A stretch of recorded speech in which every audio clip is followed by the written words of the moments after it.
أعوذ بالله السميع العليم من الشيطان الرجيم بسم الله الرحمن الرحيم mbokk yéen ñi ñuy topp ci seen rubrique xew-xewu jamono ngeen ànd ak seen mbokk Imam Dramé tey ñu fas yéene ñëw waxtaan ak yéen waxtaan wu am solo woo xam ni yaakaar naa ni amal na solo umma islam bi yëpp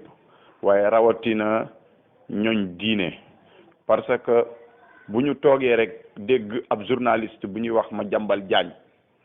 ñu xamoon démbam xam tayam maanaam démbam ñu gisoon position yi mu daan jël tey ñu gis position yi muy jël mu tuumaal koo xam ni kenn la ci umma islam bi fii ci Sénégal ñu respecté ko lool te dinaa wax li tax ñu respecté ko te ku ko xam di nga ko respecté xaw ma ne ku koy gis nii ci télé muy Serigne Bass Abdou Khadre Mbacké di porte-parole xalifa général des Mourides mbokk yi article boobu dañoo war a xool li ko indi parce que wax bu jubee da ngay xool li sabab wax ji lan la ku ñuy wax Barthélemy Diaz di maire Sicap Point E ñu respecté ko lool mu nekk ko engagé wu pour Sénégal parce que ñun engagement liñ koy jugé nit mooy koo xam ne sa waxi démb buñ ko àttee ak sa waxi tey day nekk benn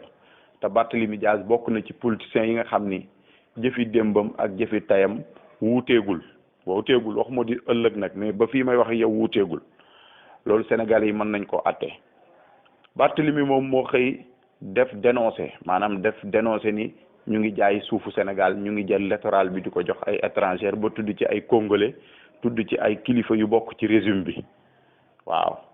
moom Barthélemy Diaz boo ngeen xoolee bi muy wax tuddul fenn sëñ Bass Abdou Khadre tudd ko Madiambal Diagne nag moom moo bëgg a jël débat bi changé ko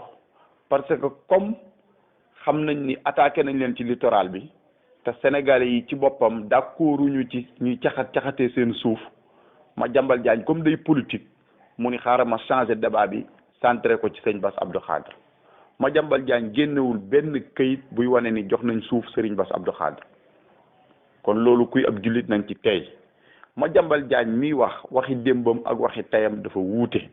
Madiambal Diagne dafa bokkoon ci ñi daan attaqué Ablaye Wade bi nga xamee ni Ablaye Wade nekkoon na di doxal waaw ñu yaakaaroon ni gëm-gëm la woon conviction la woon nakati politicien la woon bi Macky Sall falo ñu njëkk a départ wuti Macky Sall Madiambal Diagne ci la bokk mook Souleymane Jules Diop ak Abdou Latif Coulibaly loolu te ñooñu ay journalistes yu mag lañ bokk nañ ci li tax équilibre wala presse dayo bi mu waroon am ci réew mi amul parce que jamono Ablaye Wade bu ngeen seetloo lu fi musaana xew dañ koy dénoncer mais ci nguuru Macky Sall presque kenn dénoncetul dara parce que journalistes yëpp dañoo mujj nekk ay politiciens loolu kuy borom xel tey xalaat te xam éthique ak déontologie ñaawlu nga ko waaye li ñu intéressé mooy Madiambal Diagne ak article bi lan la ci jublu Sénégalais yi ñu ngi wax politiciens yi nga xam ni ñooy caxatee seen suuf mbokk yi Fann Résidence ay sëriñ dëkkuñu fa ay politiciens ñoo fa dëkk Point E ay sëriñ dëkkuñu fa ay politiciens ñoo fa dëkk Cité Kër Gorgui ay sëriñ dëkkuñu fa ay politiciens ñoo fa dëkk kon politiciens yi ñoo caxatee suuf réew mi waaye du ay sëriñ comme xam nañ ni Sénégalais yi nag dañoo fonk sëriñ bëgg sëriñ ñu ni nañ centré débat bi yóbbu ko ci sëriñ si piège boobu laay wax Sénégalais yi bu leen ci tabbi waaw Sénégalais yi bu leen tabbi ci piège boobu sëñ Bass Abdou Khadre ku ñu respecté la mu am taxawaay ci réew mi te man ku ma xam-xam ni du ma wax nit pour lu ko neex man dama bokk ci ñiy dem Touba di fa dem am ñu ma fa xam jaxasoog ñam am fay mbokk màggal gu jot may dem di fa dem sax lu dul màggal gis ngeen bu ngeen demee Touba daayira Rawdu Rayahin nga xam ne sëñ Ahmed Badawi Mbacké moo ko jiite Touba foofa képp kuy jullit dañ lay yëkkati boo fa ñëwee am nga fa kàddu te loolu loxo Serigne Bass Abdou Khadre mu ngi ci biir mbokk yi gis ngeen jumaa ji ñu koy wax Masaalikul Jinaan nga xam ne ndamal jullit ñëpp la loxo sëñ Bass Abdou Khadre ngi ci biir màggalu Touba ku ne gis na ni bokk na ci organisation yi gën a jafe mais sëñ Bass Abdou Khadre bokk na ci ñu koy coordonné sëñ Baara moo ko fi tegoon mu nekk interlocuteur diggante Touba ak état kon kooku waruñu nangu ku mel ni Madiambal Diagne nga xam ni waxi démbam ak waxi tayam dafa wuute mu koy diaboliser ba Sénégalais yi bëgg daanu ci piège boobu taxaw di ko attaqué. bu leen def erreur tey leen nit da ngay ànd ak dal boo déggee xibaar da nga koy gëstu in jaakum fasiqun bi naba'in fatabayyanu loolu la ñu alxuraan jàngal. mu des nag beneen boo xam ni jàpp naa ni ñun ñiy tuddoo suñu bopp ay sëriñ war nañoo oser ñu teg ko ci taabal ci mbokk yi. réew mi suuf si ñu ngi ciy jox journaliste yi moom Madiambal wax nañ ni am na suuf su bari ca Sangalkam te ab journaliste rek la. Youssou Ndour tudd nañ ko si ni jox nañ ko fi suuf ñuy jox musiciens yi di jox Madiambal di jox mbëri làmb yi di jox fecckat yi ñu ni duñ joxub sëriñ mbokk yi loolu est-ce que xel nangu na ko. ab sëriñ li mu mën ci réew mi ab journaliste mënu ko fi bërki démb rek bi Touba di tàkk sëñ Bass ab sëñ Sidi sëñ Muntaxa hafizahullah bi mu waxee Touba dafa dalaat kon li ab sëriñ mën ci réew mi ab sëriñ keneen mënu ko fi te buñ sëriñ si dañ leen a war a jox sax ci suuf si parce que sëriñ si dañuy bay yori daara yori école te suuf si sëriñ si suuf si joxuñu ci sëriñ si buñ nax nit ñi suuf si politiciens yi ñoo ko dëkkee dem leen ci littoral bi ngeen xool ñu génne liste yi ñu bañ a nax sénégalais yi buñ génnee liste yi néew ma ab sëriñ du ci am de waaye 99% ña cay am ay homme d'affaires la ñuy doon ay étranger la ñuy doon ay businessman la ñuy doon du ñuy nekk sëriñ kon bu leen daanu ci piège boobu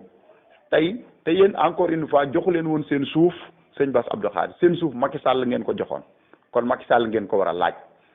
waaw bu leen nangu yéen murit yi laay wax les intellectuels murit bu leen daanu ci piège boobu état bu mu xamee ni Sénégalais yi kontaanuñ ci ñoom mere nañ leen ci li ñuy def seen littoral ñu xam ni mbirum sëriñ dafa sensible ñuy manipuler Madiambal Diagne muy attaqué sëñ Bass Abdou Khadre ngeen nar a daanu ci piège boobu loolu ay naxante la mbokk yi loolu naxaate la li am solo mooy Sénégalais yi ñëpp ñoo taxaw pour ñu wax leen seen suuf ñan lañ ko jox congolais yiñ ciy dégg ñu ngi ko ciy dégg ab congolais ñu ngi ko ciy dégg te congolais boobu dañoo war a wax xam mooy kan waaw dañoo war a xam ñooy kan am na ay magistrats yu ñu wax ni jox nañ leen ñooñu Sénégalais yi dañoo am droit ci xam ñooy ñan ñi bokk ci nguur gi nga xam ne dañ leen jox nañ leen nguur gi fi passé ak gii fi nekk ñu xam ñooñu ñan lañ moo gën ñu continuer di attaquer ay kilifa diine yoo xam ni liñ mënal réew mi politiciens yi mënaluñ ko réew mi waaw liñ mënal nga politiciens yi li kilifa diine yi mënal réew mi politiciens yi mënaluñ ko réew mi depuis 1960 ba tey réew mi ci loxo politique yi la nekk réew mi tey ku ne xam ne ni bougéwul mètre réew mi système bi fi nekk éthique amu ci morale amu ci déontologie amu ci réew mi kay bu yàqoo nag wax dëgg yàlla nañ ko jiñ politiciens yi te bàyyi fi sëriñ si kay mënuñu heure bu réew mi naree tàkk ñu jug taxaw ba bay ci seen waar xar ci seen tànku tubay kon bu leen kenn piège ci loolu Madiambal Diagne waxi démbam ak waxi tayam dafa wuute yonent bi moo ñu wax ni charru naasi zul wajhayni ki yées ci nit ñi mooy koo xam ne sa waxi démb ak sa waxi tay dafa wuute sëñ Abdoulaat moo ñu firil xadis boobu nee na as gor mooy koo xam ni waxi démbam ak waxi tayam dafa méngoo waaw kon bu leen daanu ci piège boobu li ñuy wax mooy Barthélemy yow def nga sa devoir dénoncé nga mbir mi fa nga ko war a dénoncé intellectuels yi nañ jóg taxaw mouvement Y'en a marre na ngeen war a jóg taxaw littoral bi leer yaa ngi dégg aar li ñu bokk da ngeen a war a jóg taxaw littoral bi leer te ngeen génn ci sëriñ si amuñoo kenn affaire sëriñ si dañ leen a jox te sëriñ si dañ leen a jox kon ñiy joxe te waruñoo joxe ñooñu la ñu war a waxal mais bu leen orienté débat bi Madiambal warul dox ci seen mind orienté débat bi ngeen di dal ci kaw sëriñ si bu leen def loolu sëñ Bass Abdou Khadre ku ñu respecté la ci réew mi yaa ngi dégg mu am rôle yu muy joué ci këru diine yi nekk ci Sénégal yépp kon kooku méritowul ay nit ñoo xam ni bu ñu waxantee dëgg nag tekkiwuñ dara ci réew mi am na ñoo xam ne nag réew mi ak sëriñ moo leen di déranger loolu il faut ñu wax ko ak responsabilité te ñun ñooñu xam nañ leen réew mi nag ba àdduna di tukki ak sëriñ moom du fi jóg man waxuma li sëriñ si def lépp dama ko valider de waxuma li ñuy def lépp dama ko valider parce que sëriñ si xam naa ne dañuy maasum ay nit rek lañ dañuy juum comme ñëpp waaye lii lu ci nit wax sëñ Bass Abdou Khadre tooñ ko parce que moom dañ ko jox te buñ ko joxee war naa jël parce que parce que surtout Serigne Touba nekk porte-parole xalifa général des Mourides nan la ñuy joxe ab congolais di jox ay fecckat di jox ay musiciens di jox ay magistrats ñu ni buñ ko joxee dëkk bi lakk nañ seetaat mbir mi rek li may wax logique la. xoolal taatu tefes gi ay sëriñ dëkkuñu fa sëñ bi buñ naxante sëriñ saa ci àll bi di bay yor seeni tool bu dee ni am na ñu nekk ndakaaru matuñu 5% kon buñ ci profité di diaboliser sëriñ si parce que Sénégal bis bu fi ab sëriñ jógee réew mi tàkk man loolu laa gëm Moyen-Orient la ko taal mooy ay nit ñu amul kilifa loolu nag dafa nekk responsabilité képp koo xam ne bëgg nga réew mi te yàlla rek tax ngay wax nga wax ci wax ca fa nga war a waxee ku mer baax na ku kontaan baax na wax ngir yàlla sëñ Bass di la wax ni dalalal sa xel boo tëddee nelawal umma islam bi yëpp nag ñu ngi sa ginnaaw lii ma jàmbal di wax gëmuñu ko tey gëmuñu ko ëllëg te it bu la neexee sax nga jël buñ la joxee jëlal parce que ñi ñu jox gënuñu la koo mérité li nga defal réew mi defaluñ ko réew mi waaw man loolu laa wax man Imam Dramé maa ngi nuyu ñëpp di ziar ñëpp di baalu àq ñëpp in uridu illa al islah wa ma tawfiqiya illa billah wassalaamu aleykum wa rahmatullahi taala wa barakatuhu